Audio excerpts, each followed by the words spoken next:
Good morning and welcome to our Thursday morning gathering. My name is Tara Healey, and today John Roberts is going to be joining me.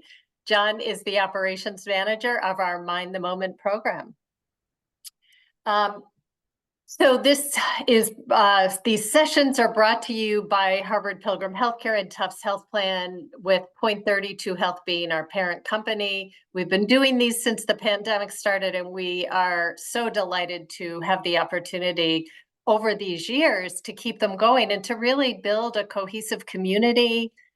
So we very much appreciate you being here with us on Tuesdays, Wednesdays, and Thursday mornings. John is joining me on Thursday mornings periodically from time to time, and delighted that he is back this morning. Tara, I'm wondering if you know why I'm here today. Can I tell you? I do. Yeah, John, but go ahead. Tell all of us. You know? Well, Tara, as I know you know, and as many of the folks with us today may know, I've been supporting another one of our amazing instructors, Cal Juilliard, as he's been hosting our mindfulness series entitled Healthy Habits to Get the Most Out of Every Moment, taking place every Wednesday in September, 1 p.m. to 1:30 p.m. Now, we had our third session yesterday, Tara, our penultimate session. You don't get to use that word enough. And our theme was befriending your body, even when it's having a bad day. And during the session, we asked folks to tell us about something that they used to enjoy doing, like when they were kids, but that they can't imagine doing today. Or alternately, something they enjoy doing now that their younger selves would not be able to believe they were into. And then we invited folks to pop onto our Facebook page and let us know what they were thinking about that. Can I read to you, Tara, some of what folks John, were saying? please. All right. Michael says, my younger self would not believe that I go to bed by 10 p.m. and don't stay up until 2 or 3 in the morning. I was reading that. I was like, Michael, 10 p.m.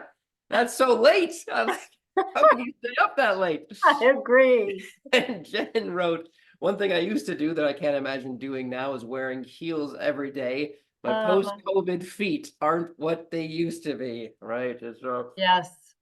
Marlene writes, I love a lazy morning, coffee in bed, reading. My younger self would never do that.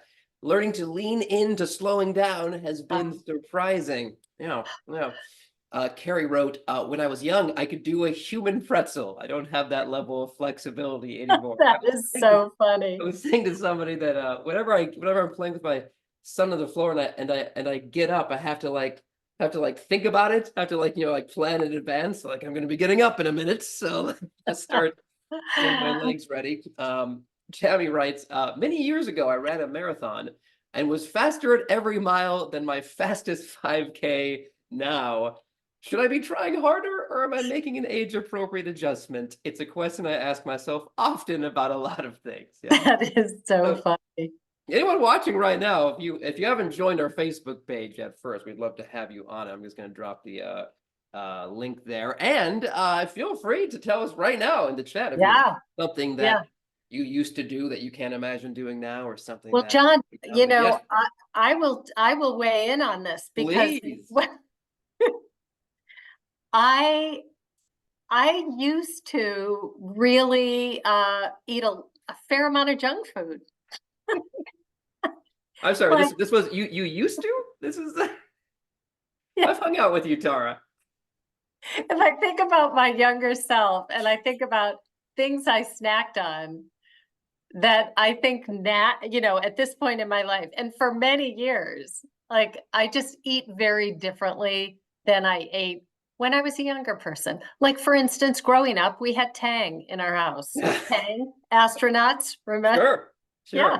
So, it's like one of those things that's, I was at somebody's house and they had some Sunny D, right? And it was like, I noticed on the Sunny Delight, I noticed on the label said, it contains no juice. Just as though that were the selling point. Oh, no, don't worry. There's no juice in this. So, right. And I mean, John, liquor, so I don't know, maybe like for me, kind of coming of age in the 70s, that was like when food became more efficient, so the older ways of like organic gardening and, I mean, many, many years ago, conventional food was organic. The way that it was grown was, they didn't use all kinds of pesticides and additives just in boxed up food. And so I have gone back to kind of the agrarian way of eating over the past many years, and I lost my taste. Like I Yeah. can't even imagine having a glass of Tang. I guess I would try it, but Next time I see you, Tara, I'm gonna bring over some Tang, and we're going to do a John, little I don't taste even, test. do they sell it? I don't even I know. don't, I don't know. Well, there still are astronauts, so I feel like there must still Yeah, be they Tang. might. But Tara, I've got one. I've got one. okay. When I was a kid, I used to love to swing on the playground. At Yeah. Flora Park in Dubuque, Iowa, to be exact, which we used to call Turtle Park because there was a big stone turtle in it. And now my son loves to swing at the playground where Yeah. he up, and sometimes he wants me to swing next to him. But if I even sit on a swing, I become so dizzy that I feel like I'm gonna lose it, right? Oh, wow. Yeah, I yeah. can't even look at him swinging. If he wants me to swing him, push him, I have to like keep my eyes fixed to the horizon, like I'm like Wow. a sailor Right, or something. right. Yeah. And don't get me started on the merry-go-round. That's a whole nother business. Oh, yeah. But Yeah. this is reminding me though, I heard this story on NPR some years ago about this phenomenon, how adults definitely do lose the ability to play these games or do these activities where they purposely make Oh, themselves dizzy, and that science doesn't really know exactly why this is, wow. right? So But interesting. Yeah, yeah. but there is a theory. There's a theory, Yes. and that theory says that the child's brain, right, has not yet come to grips with the idea that the Earth is not supposed to be moving, right? And so when the child is moving rapidly at odds with the Earth, it doesn't Yeah. seem as disorienting. Yeah, yeah. Well, for adults, the idea that the Earth is supposed to be in one place is just a principle that we live by. And so when it starts to move around or get wobbly, it becomes very disconcerting. Yeah, yeah, yeah. And Tara, I have to ask, are there any mindfulness principles we can pull out of that, right? Because is mindfulness not about thinking about the world as being more wobbly than we imagine it is at any given moment? Like that things aren't fixed permanently in place, but are always moving around. Yeah, yeah. I mean, I think one of the foundational tenets of this practice is that everything is constantly changing. And so, even thinking, John, about like Kel's session on body and body awareness and, just all of us. I mean, there's probably not a person here who hasn't noticed physical changes that come with age or come with trying something new. Like I was talking to my sister this morning, she's like, "Oh, my body hurts. I can't even get out of the car." She's been she's been playing a lot of Yeah, she's just been pickleball. circling the block all morning. Yeah, she's like, "Ah." Um, but again, I mean, I always think about, especially as it relates to physical pain, body changes, that they are of an impermanent nature. So the all the aches and pains that we have they will transform. They might actually increase, but they will never stay completely the same. Mhm. Um, I think even when we can get stuck in, especially this has happened to me with body pain, thinking, "Oh my gosh, is this ever going to go away? Am I going to have this the rest of my life?" And then realizing it's just a law of nature that I'm not. Mhm.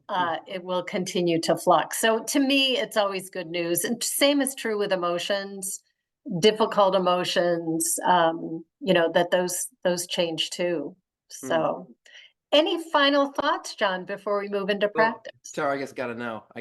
Do you use the swings, the playground? Do you think you could do it? Could you keep your head on straight Well, doing it?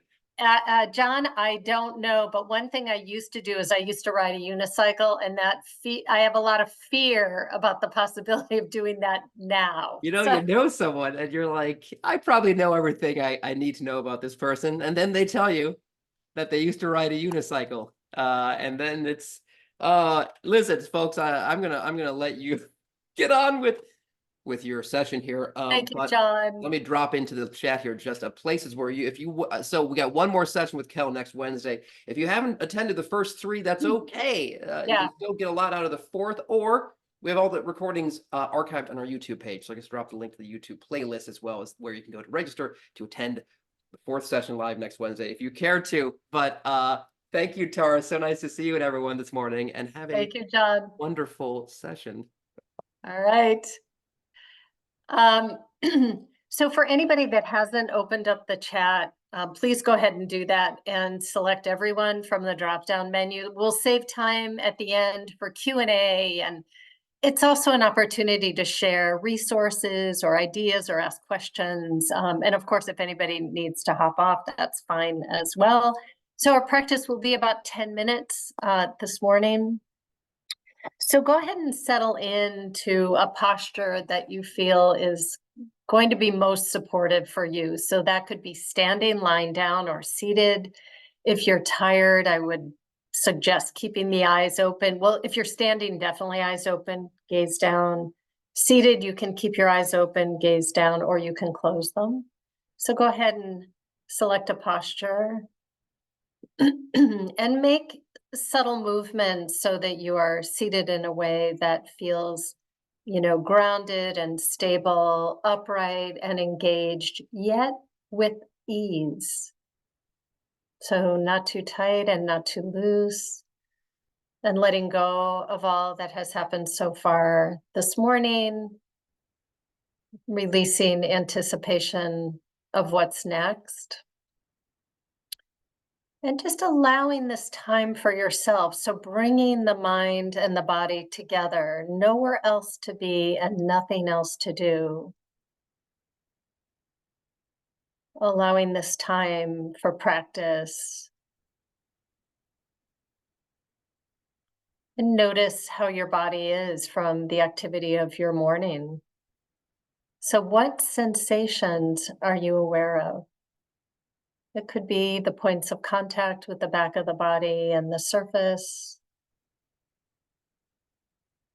It could be pulsing or vibration, tingling, temperature.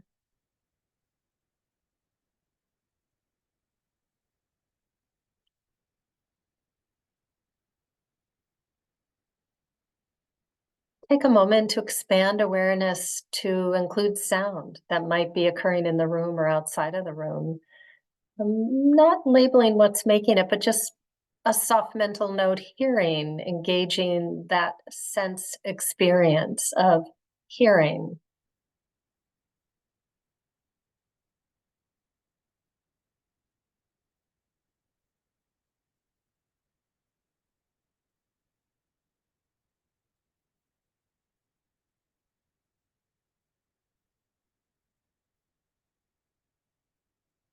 And allowing sound to arise and pass as it naturally will in your background.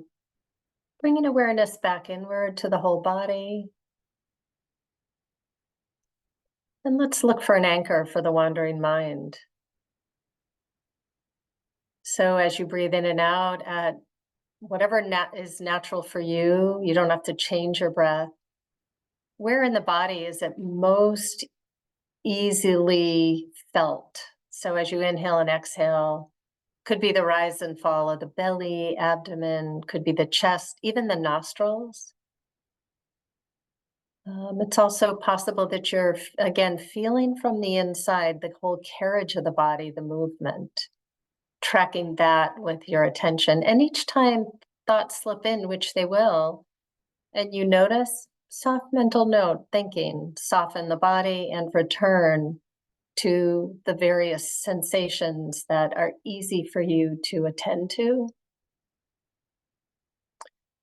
You can also use sound, so that's fine. You can let your attention, your awareness track onto sound.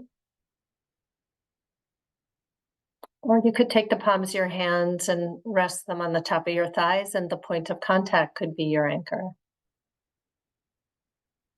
So taking a moment, selecting an anchor,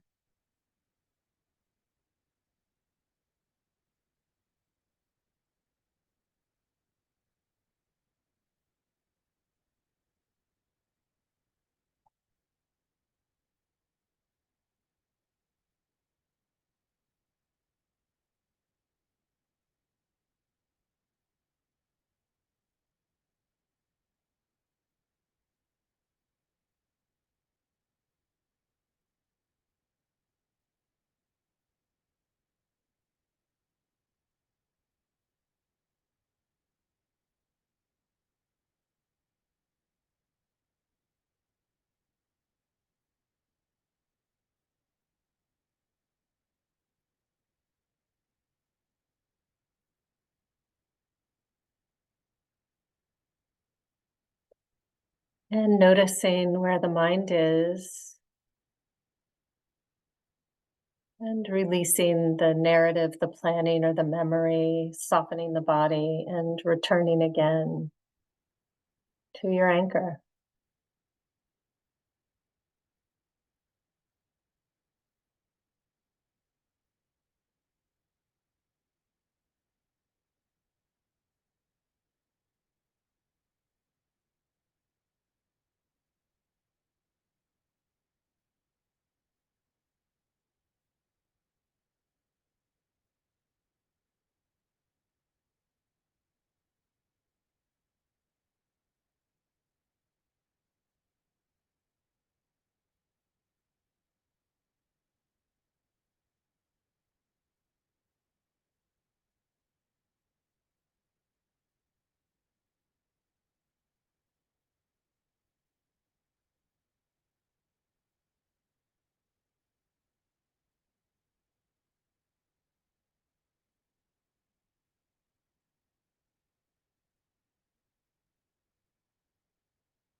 And again, noticing where the mind is, just gently letting go of the planning or the worry, whatever narrative has slipped in unnoticed and is noticed. Let the body soften and return again.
And as we bring this meditation to a close, may we be peaceful and at ease.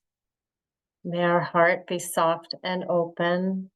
May we be safe and protected, and our bodies healthy and strong.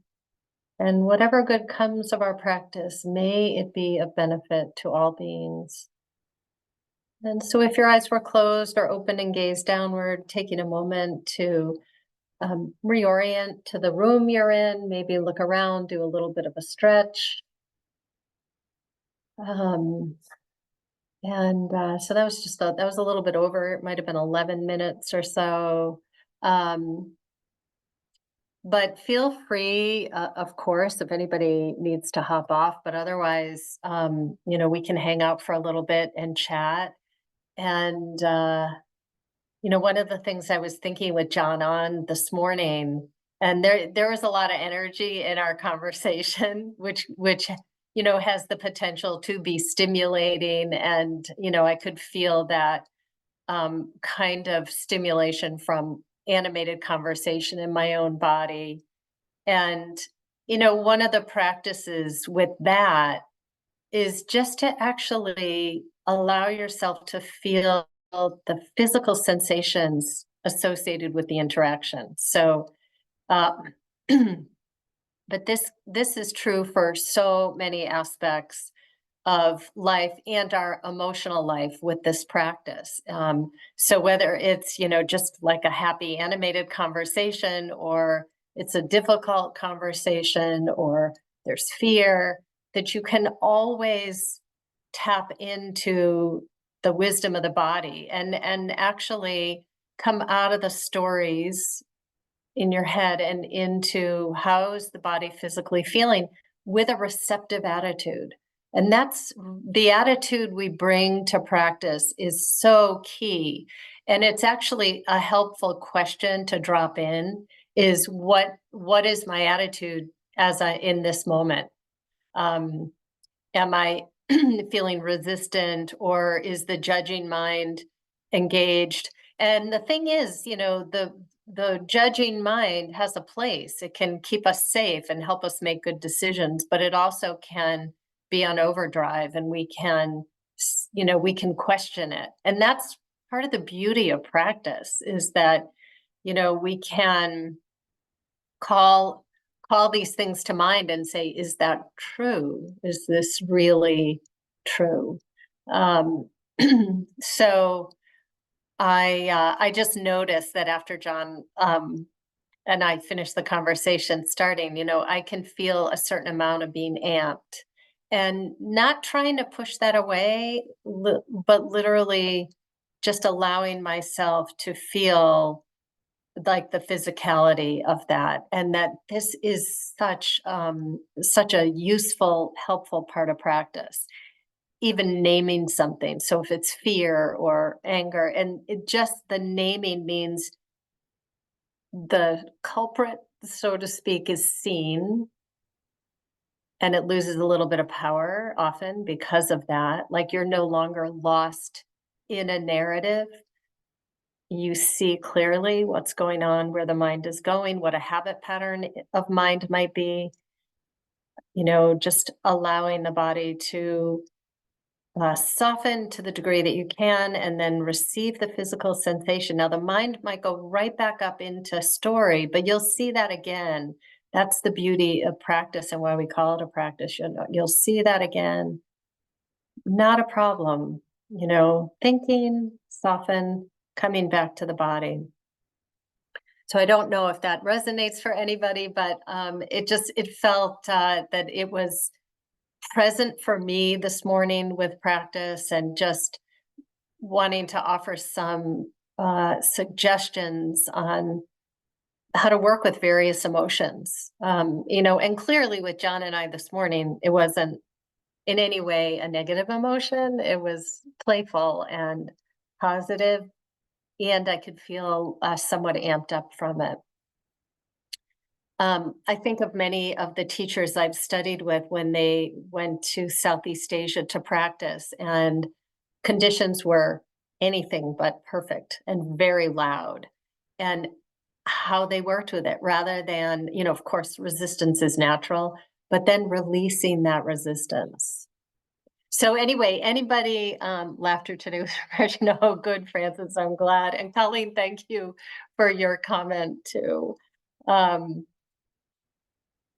John may be joining us more on a regular basis. So, we're doing just kind of a little reboot to some of these, bringing some different dimensions. And John and I used to do this when the pandemic started. And as many of you know, Suzanne Rowe Palacino was doing this with me for a long, long time. And she sadly passed away.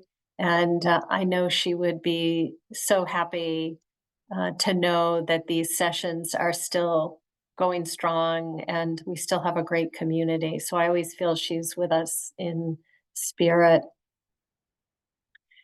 I think I might have said this already to this group, but maybe not. 10% Happier, the app, which we really love. And it just, part of the reason I love it so much is because I think Dan has helped kind of bring this practice out into the mainstream. And Dan Harris, who was an ABC News anchor, but Dan has split ways with 10% Happier. So that app is now going to be called Happier. It still has fabulous instructors, all the wonderful instructors that it has always had. And then Dan is keeping the 10% Happier. That's his brand. And he's doing some other stuff. So I would say, check that out too. He's still doing the 10% Happier podcast. Which I think is really good. And in fact, the latest one is about his experience. He sits regular 10-day silent retreats. So he's talking about what it's actually like to do that on his podcast. And I think one of his staff also did a retreat. Well, you're welcome, Denise. I'm glad that glad that the morning started out well for you. A little more, I feel good. Yeah, Colleen, I'm so happy to hear you say that. And, I will tell you, so I have been going on retreats at the Insight Meditation Society up in Barrie, which is North Central Mass, for like 25 years. One of the things that has always stood out to me and I have valued is many, many of the teachers have a really good sense of humor. It seems to be kind of built into the practice. And I have always greatly appreciated that, especially as I was one of those kids in class that would love the funniest kid in the class and be drawn to that person, and oftentimes be sort of silently giggling.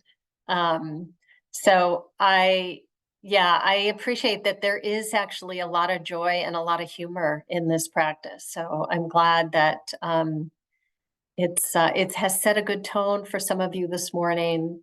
And as always, I wish all of you a wonderful weekend. We're right at the 9 o'clock hour. And if anybody needs to contact us for any reason, MindtheMoment at point32health.org. You can always send us an email. So it's MindtheMoment at point32health. And that way you could reach us if you have suggestions or ideas or, anything you want to share. Let me put that in there. And otherwise, have a great weekend.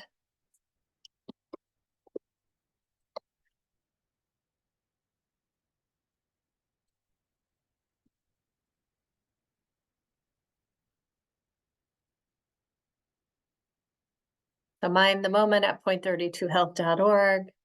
And I think that's it. Okay. Bye, everybody.